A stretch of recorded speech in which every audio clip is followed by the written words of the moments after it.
to be around people that do what you do, to live what you live, to breathe what you breathe, and just to not feel like an alien for once. Oh my God. It was like peace on earth, especially being in like Bali. You're trying to be one of the top 50 classic physiques in the world. When I'm in a gym setting, I'm super confident. I don't worry about what anyone thinks, what anyone says, how I look, anything. I'm just in the gym and that's my element. As a bunch, like we all got on really, really well, apart from we weren't sitting next to For the most part. For the most part.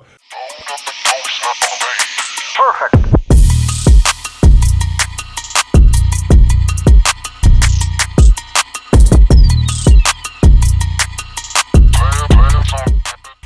What's up, everybody? Welcome back to the Off the Cuff podcast. I can't believe it. It's been a while. We're back in the hot seat. We're back in Dubai. We've been around the world on back since the last podcast, probably. I think we compete since the last podcast. Yeah. So we really have been around the world and back. Joe's been to Asia. I've been arrested. Like, it's good times, you know, good times all around. So Highlights. I think a little bit of a catch up. We've also been in Bali together. So we've got a bit of a catch up podcast, and we've booked 10 of these. So expect 10 of these. It's happening. I know you guys wanted it, and we're finally here. So Joe, let's start off how we used to. How are you doing? Man, I'm pretty good. Yeah, I was just thinking actually, we just said pre-pod. The last one was, we had Loki here, we were in a different building. I think we were just going into probably in the midst of our off seasons. Yeah. Crazy. But yeah, lots has happened. We, like you say, been around the world and back. Now landed back in Dubai on our feet. I mean, I've since got a kid on the way. So that's Holy pretty shit. mental. So that's probably something we And can that's talk live about. and out there now, guys. So That's probably something we can talk about a bit more deeply at some point. But we're on limited time today, so I think we need to have a little speedy catch up, bring everyone up to speed with what's gone on in detail over the last, whatever it is. It must be about 12 months. that's crazy. And then go from there. Time flies. How are you? I'm good, mate. I'm good. Lots gone on. I think 2024 was one of the hardest and one of the best years of my life, for sure. Like, went through a lot of shit, which we can talk about. Some of you guys follow me, you guys already know. But actually, because of that shit, I feel a lot stronger and I feel much more equipped for life. Like, for the big shit that's about to happen in life. So, yeah, all round, I'm pretty good right now. There always seems to be that, I've reflected on this quite a lot recently. There's a load of lessons in life that you just actually have to go through in order to learn them. Like, you can't tell someone. No. If I told you at the start of 2024, I'm sorry, Josh, you're going to have a really, you're going to go for some of the hardest shit ever this year, but you're going to actually be better, on the other side of it. It's like, but you can't believe, you can believe it, you can listen to it and understand it, but I don't think you can truly feel it until you've gone through it. And that's the same for a lot of life. Yeah, I think there's the lessons worth learning, the ones you got to learn yourself. I kind of used to pride myself on learning from other people's mistakes and other people's lessons, but they hit different when it happens to you, and that's when the actual mental shift happens. So when you are going through those times, the age-old quote, if you're going through hell, keep going, because there's something beautiful on the other side. And it rings true. People often say, don't they, whenever stuff is sort of going down the pan, just hold on, because probably around the corner something good will happen. Now, that's not going to be the case for everyone, but I think if your efforts are good, sometimes it can feel like your efforts are going to waste, but they're probably not. I think that's definitely true for business, especially the business that we're in. You can be doing all the right stuff and you're not going to get that instant gratification, and it might even be getting worse, in the short term. But yeah, long term, like you say, the lessons or the process that you put in place that you learned from going through the shit is what will help take you maybe to the next level, or at least reach new people, or even get clarity. It's not all about financial success or bodybuilding success or anything like that. Sometimes you just learn a bit about yourself. Yeah. You find something new about yourself, and that takes you to a new level. Yeah, which is nice. Let's roll it back then. I can't actually think what the month was. I remember it being fairly warm. I think I just got here because I had that. I had just got here. I think it was the time when I had either was moving here or I was going home to come back. I remember talking about you buying furniture. Yeah. So it must have been. Yeah, because you remember I had that fake M5. Do you remember? Really? Oh yeah. That's what it was.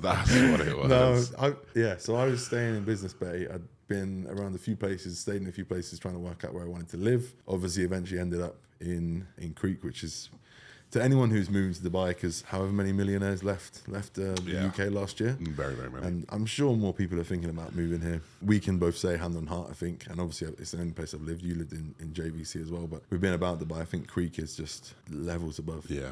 You know? It's a really nice blend of like, honestly, a bit at home, like, because it's family oriented. It's not like where the tourists are. You can walk out your front door and go for a walk, which is kind of a problem with a lot of Dubai. You can't always do that, especially JVC is like a bomb site. Marina's just like, you walk out, it's like stimulation overload. Downtown, same thing. And the creek is like this little beautiful island, just like, and it's almost like fully built as well. So like, construction's not too bad. It's never really busy apart from maybe the weekends, like a little bit.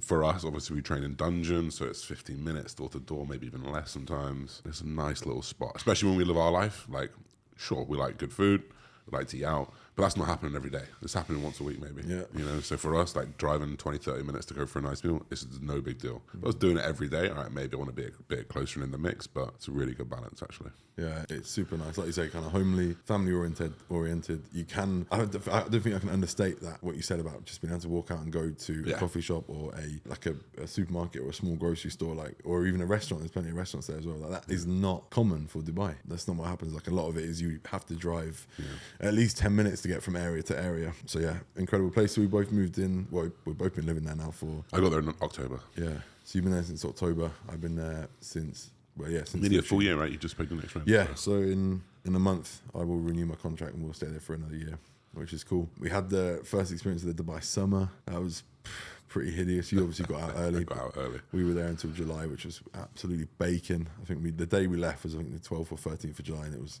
44 degrees. So, of course... That is, I can say, the biggest con about Dubai is just the heat in certain times of year. But then, yeah, we left. You left a bit earlier. You spent a lot of time in Canada, actually. I did my prep in Canada, competed, then came back. Yeah, so since then, I guess we were probably just about both to start prep or coming up to from the last one. You started about a month before me. Yeah. In fact, you were just about to go into it. I think you started in May, right? Yeah. Or maybe a bit earlier. Yeah. So how was your first season as a classic pro? I put a lot of pressure on myself in general. Like, I feel the pressure. I also don't necessarily perform well under the pressure. But having said that, like, I loved it. Like, I loved every aspect of it. I felt like a true bodybuilder. Finally hitting poses that I wanted to. Finally standing on stage next to Olympians. And like, for me, I'd say it's good. I think it was a good season. I got third in the RBG Pro. I think it was fourth in the San Antonio. Yeah, it was fourth in the San Antonio Pro. I think the guys who were beating me, like, they were sucking down to make weight. Like, they were like naked on the scale trying to make weight. One of them didn't, and then came back again and tried to make weight. So, like, and I was 15 pounds under. So that filled me with a lot of confidence going into what would be my next season. Because I think that first shot in the dark, it's the unknown, right? Where do I land? Yeah. Fuck, have I made a wrong decision here? Am I going to be at the back of the pack, or am I actually going to be fighting for something here? Now, those two shows, like, they weren't super strong. Like, I'm the first person to say that. They weren't super deep and strong. And I think maybe on a Taiwan Pro somewhere, like, I might have, like, qualified, but, like, I don't want to do that. I want to do it properly. So I just really found out where I stood. Shape can hang. Height can hang. Just got to fill in those gaps and be as dense as those guys. Yeah. But I enjoyed all of it, man. It was so good. Especially the first prep with John as well. Main difference just being stressed, like zero. Just knew what was going to happen. It was so calm. It was so calculated. I got to the point in that second show after I did that first one. It was like, I just knew what I was going to look like. Like, I knew I was going to nail it. And like, how many times could we say that about a prep? Like, very, very few. And that confidence was just a different level going in. Think about what it does to cortisol, to sleep running up, to just daily stress levels. I just knew, which was unreal. Yeah. I remember because the last time we spoke, I think we sort of trained together a bit, and I think you were wondering, have I sort of pushed it hard enough this off season? Yeah. But then actually the prep just came through gold, right? Yeah, that was insane. Yeah, it looked good. It looked like a good prep for sure. As to be fair, as all of yours tend to be. Like, they go well. I'm always very impressed with your end package in prep. It's just been the peaking that's been the hard part. Yeah, I think everyone can look good like 1 or 2 weeks out. Yeah, and just like something happens in that week. Yeah, and I think that's me. I think that's my reflection of that last prep. You started at Tampa? Started at Tampa, yeah. Started at Tampa with my head down the toilet at 5 a.m. throwing up. Ironically, look back on the free shows and that was my best look for whatever reason, whether that was down to the sickness or just, the being as fresh as possible. But like, I still feel in my head like, I could have been more conditioned. But I look back on that photos and I was like, maybe not. Like, that was pretty fucking peeled. So it's nice to look back on those and know that I'm pretty happy with that look. Yeah, so Tampa was okay, like you say. I don't think your shows were weak, by the way. There's plenty of Olympians and top places in there still, but just maybe not as deep lineups, but the quality was good. I think it was quality over quantity. Whereas I jumped into 2 shows that were big ones, like 33 and 35 athletes true. Or something. I got second call outs, which I was okay with. I think I came 12th and 13th, so not bad, but also not really setting the world alight. And then obviously Tupelo was the final one, and that was a much smaller show. We took 5th there, but again, from Tampa onwards, I just wasn't that happy with the looks necessarily. I was very happy with Texas on the day. We pushed fullness on that day after kind of being a bit leaner in Tampa. You know, that was like a nice bubbly look, but when you're against guys that have bubbly and they're still fucking peeled, you're not really getting close. So that was that. And then 2 and I was supposed to do a couple more and I just canned it because at that point I felt like the body wasn't quite responding. Once I got home, we went to Tokyo, amazing place, but just sort of chilled out there and then came back and to then do the Europa Pro, which is going to be that UK one, the UK, which I was really keen to do, and it kind of with a heavy heart I pulled out of that again as well as Tokyo, just because I took myself off to a little kind of prep camp. When I got back, I went up to JP's gym, spent like 3-4 days there on my own, just doing what I needed to do, and just felt every single day, whether it was morning, post cardio, post training, it doesn't matter what time I looked at my physique, I was like, this is not like what should be happening. And then even if obviously you got prep brain, even if it's objectively objectively it's an okay look, your head's kind of gone at that point. And I was like, why am I pushing this on to not probably get what I want? Like, you know, I'm not just going to turn up. Yeah. The goal for last season, I wanted to be top fighting for top spots, and I don't think I would have been. So it's kind of that, I guess, that ability to kind of grapple with like risk versus reward, and is this worth it? That's the hardest part of this. Yeah, that was the reason we in the end didn't do Tokyo. Like I spoke to my wife and I was like, right, let's be honest, we've done 3 shows here. I'm not wiping the floor with anyone. Even if I win one of these shows, on the off chance that no one turns up and I go to the Olympia, I'll be dead last. So you kind of have to roll this up and be like, what's the point? So I didn't think I stood anything to gain from doing that show. And then come the UK when I was just hating life. Yeah, so it's hard to get your head out of that when you're there. Yeah, when you're on prep and the drugs and the cardio and this and that. You need to really be enjoying it because it's a lot, isn't it? Like, you know, you get to that point where I hate injecting every day. I don't even want to take these pills. Yeah, I think the easiest way to kind of reflect on that is when I was in Tampa. We got there a bit early when we had, I think, 2 weeks or 10 days before that first show. And no one even really knew I was doing that show until the list came out. So there was no pressure, and I was really enjoying myself, you know. And food wasn't any higher. Like I was still training hard and not eating much and doing some steps. There was no cardio, but like posing every day. I was enjoying it. I reveled in it. You know, I enjoyed documenting it. I enjoyed the process. But as soon as that sort of, I guess Tampa just kicked the shit out of me, really. Yeah. and then back-to-back shows. Yeah, it's very, very difficult to, I think, keep up the look. So it was a cool season. Definitely the best I've looked, and I think definitely the first time when I felt I looked good on stage. I think if I was able to bring that fullness from Texas and not be sick to Tampa, then that would have been a cool look. Still probably wouldn't have got a look in because there was still a number of people that were much better than me on the day. But it was a good season, and I didn't end the season thinking like, oh man, I fucking hate bodybuilding. Yeah. So that was a big thing as well. That was good. Yeah. My actual, my overarching goals for last year were to get a top 5, which we did, albeit in a smaller show. But most importantly, like have fun with it and actually I remember you saying enjoy it. And I think overall, when I look back on the prep, it was an enjoyable one for the most part. And what do you think? What's to improve for next time? So obviously I've gone into some quite in-depth analysis of what I think is not quite right, as I've mentioned to you previously. I think there's something going on with the gut. So I think the way that I kind of assimilate food and I'm able to peak is not the way that you describe in terms of like predictability and it's going to look like this. I remember thinking like, what's going on here? Because I'm that guy that does look good like 2 weeks out. I remember there was some pictures, I think it was like 3 weeks out, and I was like, wow, this is fucking on. And then as it approaches, like it's just not good. And I avoided gluten this time. There was no stupid loading. Like, I very, very much kept to the book, and still something's just not quite there. So a bit of a gut analysis. In terms of improvements that I actually would need to make to get to the Olympia or to win a show, it's just more size. And I'm getting to a point now where that's difficult because kind of at the top of my weight cap. So my off seasons are no longer going to be, smashing loads of food and driving body weight up. But that can't be the goal now. So things are a bit more sticky for me now. A bit more to think about, I think, than perhaps you've got. Yeah, for me, for size, for sure. Probably like more specifically my arms. Like I can get lean arms. They just don't they're not thick like these guys. Only in a side shot they kind of get thick. So front shots, I think just upper body. I think my legs weren't too bad actually. Everything we could do with more size, but like almost just a little bit more upper body, a little bit more through the back, just thickness all round. And I'm going to take the whole year off. Like I'm not, and same as Joe as well. But I'm going to take the whole year off. I was so far under the cap that if I can even increment 5-10 pounds closer, like I think it'll make a big difference. Especially while we're both 6'1" plus. Like makes such a big difference on stage. Really, really does. Like I'm even backstage looking at these guys thinking, I ain't gonna hang with these motherfuckers. They're short and dense, and then they're at the back of the pack. I'm thinking, what's going on? Like because I just look better when I'm on stage and posing. So just a bit more size all around, and back shots, and just keep it going out. Yeah, definitely. I think at these levels, a lot of it is coming into like how well you can peak, because you did look shrink wrapped. Yeah, and you can, at a good peak can make up for some of those pounds. 100%. Not all of it, but some of it for sure. Like, I guess in the end, as you said, you were probably just overpowered. But like, I mean, that's incredibly promising to get to. I'll take it to that level, I'll take it. and then just go back and do the shit that you don't like so much, which is the off season. Yeah, just eating and eating and eating. We're yin and yang on that front, because I can do that all day, but prepping gets to me a bit. Yeah, that's funny. But yeah, that's good.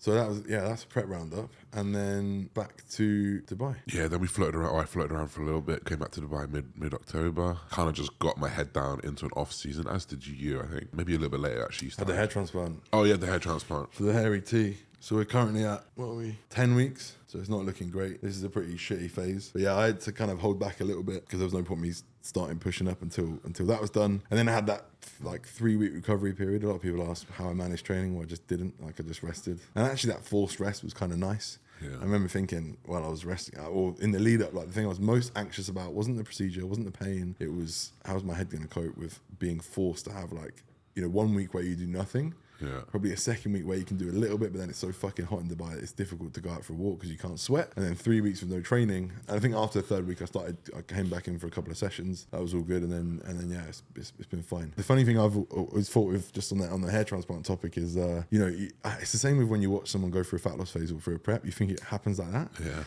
And you think hair transplant happens like that as well. Like, you just see people, no one shows you what's going on, right? So you see that end result and you're like, wow, that looks great. But obviously when you're living in it every day and you're seeing little to no progress, it's like, damn, bro, this is taking a while. So yeah, I guess another 3 months and it will be looking 50% or 60% kind of where to the final result, and then it's a whole year process. Yeah, the full year.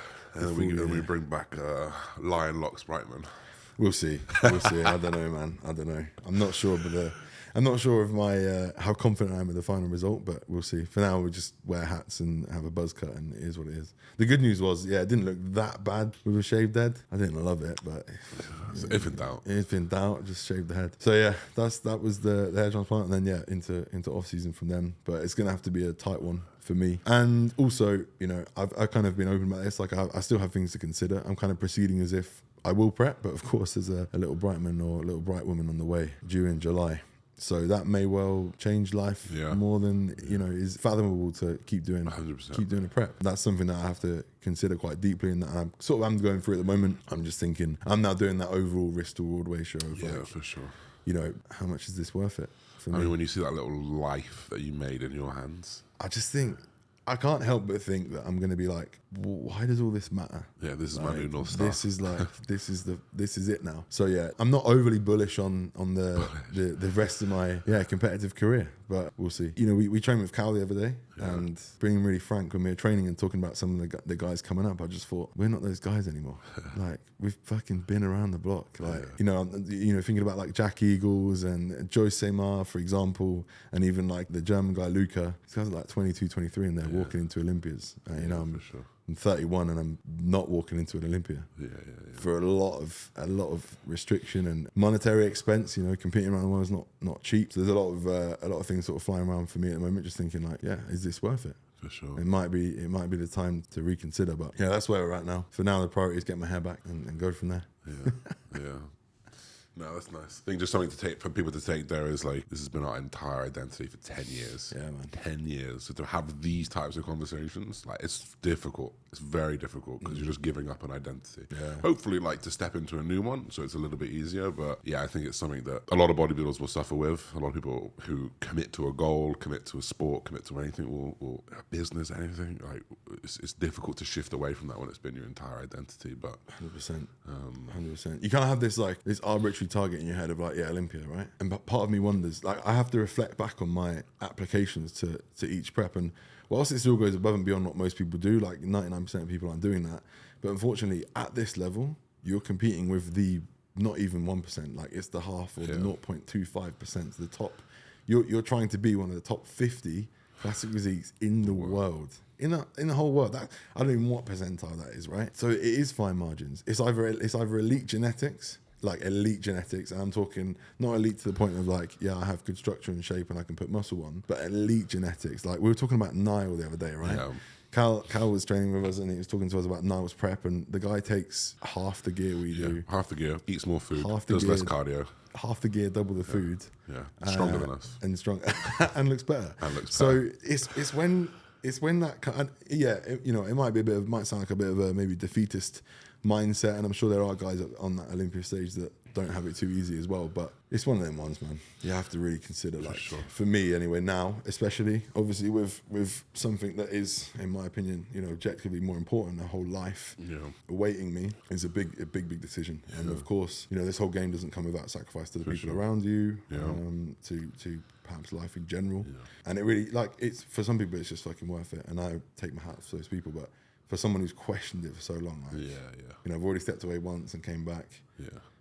Everyone, my whole family's always like, they never believe me when I'm saying I'm done or there's one more. But like, the thing that I reflected on this year was like, well, it has to stop at some point, right? Like, it does actually have to stop. It's not. It doesn't go on forever. So, you have to just pick that time. So that's where I'm at. And it's then difficult to go through the process with second thoughts. I think if you're in, you're all in. That's amazing. And if there's a little seed of doubt, that's what ultimately I think kind of trips you up in life. So I think, as with anything, another one of those life lessons that you probably learn as a kid on the rugby field, like, commit to that tackle, you'll probably be fine. If you don't, you go in half-ass, you're going to get fucked up, man. Like, fuck around and find out, I guess. But yeah, no, you're right in terms of the identity thing. It's if I do call it a day, or when I call it a day, like, that would be the biggest transition to communicate and try and help other people go through. Because I reckon a lot of people, and I'm probably one of them myself as well, to this point, you stay in it because it's all you've known. Like, take someone's goal away of, like, even if they're never going to get there, take someone's goal away of the Olympia, or trying to get there, or going through the process of getting there. What's left? So that's going to be a big challenge. But for sure, that's why I said hopefully there's just a new shoe to step into. A little baby size shit.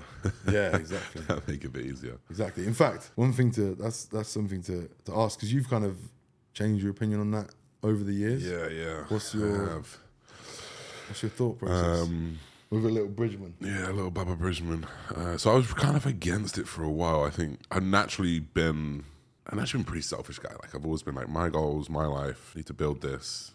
Bringing a little life in with just her from where I'm headed. And the more life that I've had, the more experiences I've had in the least arrogant way possible. The more money that you make, the more that you spend, the more that you can kind of do, the more it feels a bit empty, kind of not sharing that experience with someone. And it's all good sharing it with a partner or a girlfriend, boyfriend, whatever you're into, a day friend. I don't know what you guys are into these days. It just, like, I think there'd be nothing. It's like an intangible feeling that I can imagine that you're going to go through, and you're probably going through now. It's a feeling that no money can buy. It's an experience that no money can provide, and you can really impart the good into this world by bringing a baby. And I think, like, if you teach, educate, take through some of your values, you're only going to bring some more good into the world, I feel. And I often see, and you know what, I've had these little moments, and we had one with Jackson. I've seen the same thing with your dad as well. And to see a parent's pride, it's like, wow, like, gives me goosebumps thinking about seeing a parent's pride. And like, when we were training in Tampa, looking at your dad watch you. When we were in Bali recently, we went to pro camp. We can touch on that a little bit. Jackson, the guy who ran it, had this amazing gym that he'd built, and his mum was there, and there was a moment where he was showing us around, and she was just the energy was oozing out of her. And I've just noticed more of those moments. I think, wow, money don't buy that, Yeah. And I think when you get something like that, you then start appreciating all the other things that you have a lot more. Yeah, because even actually as a parent, like, the objectively, the thing the child is doing doesn't even have to be special, but like, because you're the parent, like, you will think it's amazing.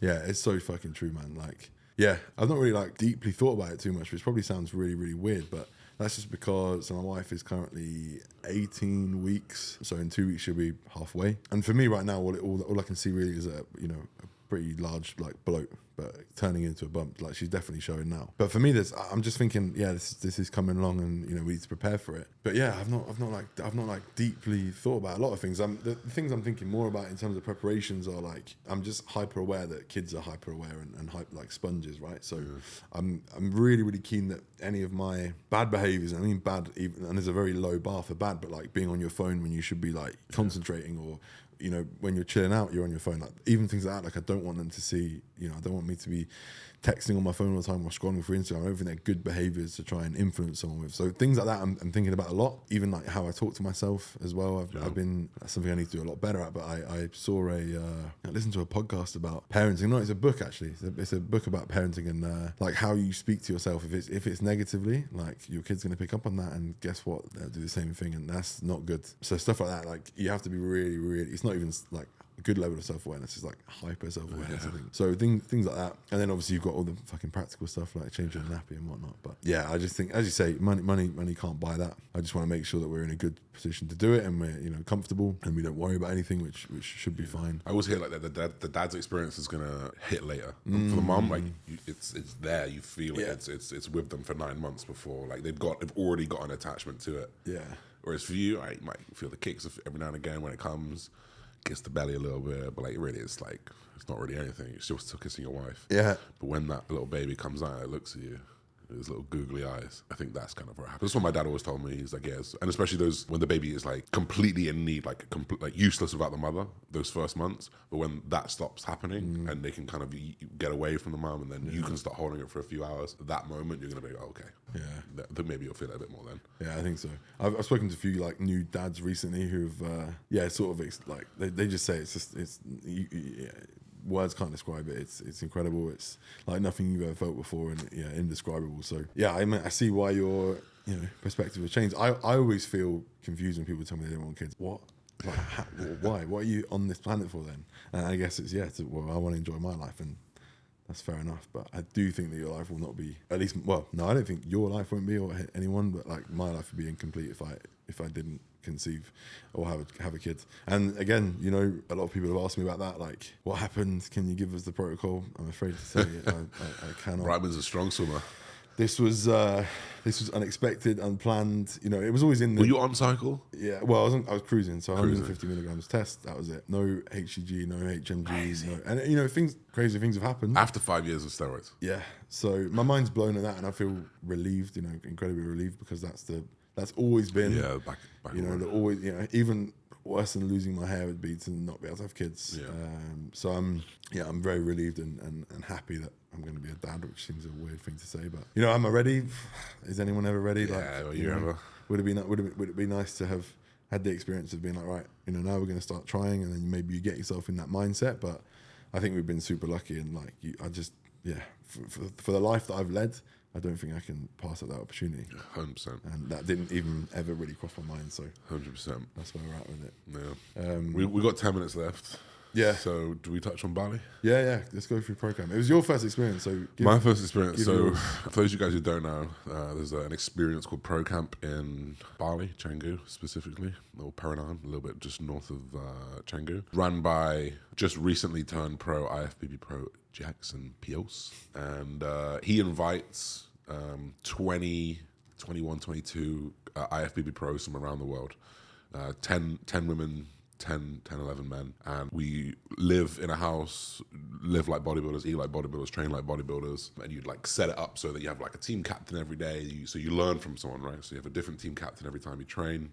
They take you through the session, you just do it, right? And it was kind of nice like that, forcing us into like, because especially for us, we've trained like one way for ages, so kind of forcing you to train a little bit differently, learn from people. I think especially when we're in the bubble that we're in, we don't necessarily learn from other people too well, but that was like a forced learning experience. And to be around, I'll just give my take first, to be around people that do what you do, to live what you live, to breathe what you breathe, and just to not feel like an alien for once. Oh my God, it was like peace on earth. Yeah. Especially being in like Bali, right, for example, like you just like, I was at one right there, everything was aligned, little zip around on the ped to get your food, like back up to the house, train, sleep. Everyone's like working hard in the gym, and just like being able to connect with so many people from around the world. I think like as a bunch, like we all got on really, really well. like really well. Apart from we won't say names, but For the most part. for the most part. And like it was just unreal. Like to think you could put 20 strangers in a room and just say have a good week, and like then you do. Like, I think that was incredible. Like we had team dinners every night. Everyone was chatting off, and I know it was very different than the first year's experience, but for me, like it felt right. Felt like a lot of connection and just a lot of motivation taken from that for me. A lot of confidence that we're doing the right thing as well. That's kind of felt. So Yeah, 100%. I think that's the biggest takeaway from the first year, and it obviously kind of hit a bit softer this year because I'd experienced it last year, but just being around people, like you say, and not having to justify anything or answer, unfortunately, dumb questions about why you're doing what you're doing, like that is kind of invaluable. You can't really put a price on that. It's to feel just comfortable for once. Like I've always thought, like, you know, when I'm in a gym setting, I'm super confident. Like I feel good. I don't worry about what anyone thinks, what anyone says, how I look, anything. I'm just in the gym and that's my element and I feel good. Like I feel like I'm at home there. So then to extrapolate that out to being with 20 other people who probably feel that way as well, but in normal life don't feel that way, that is incredibly powerful. So I think having community and environment, you know, we live in such a fucking online world nowadays. We're online coaches, which, you know, I can't say anything bad about. It's incredible. It changes people's life. But to put you in a real life environment with people that, you know, because then it's the organic nature of it. I didn't take a huge amount from, like, honestly, from like the training sessions or from any kind of scheduled things that we did. But what I took loads from was just like the connections that I built and the organic conversations that I had with people who are further ahead or doing things that I think are cool. Like there's a bunch of gym owners there, obviously some really successful business people in there as well. And yeah, that for me was the biggest kind of value add, was just the organic conversations and connections that were made, which it's very hard to put into words or sell, other than just to say trust me. Sure. It's really, really powerful. Yeah, and Bali's a proper vibe as well. Like the food is so good, man, and so cheap. It's so cheap. Like you go to Thailand and like you go to a Thai restaurant, right? It's fucking dirt cheap, right? You go to any other thing other than a Thai restaurant, it's like a little bit more expensive. Oh, really?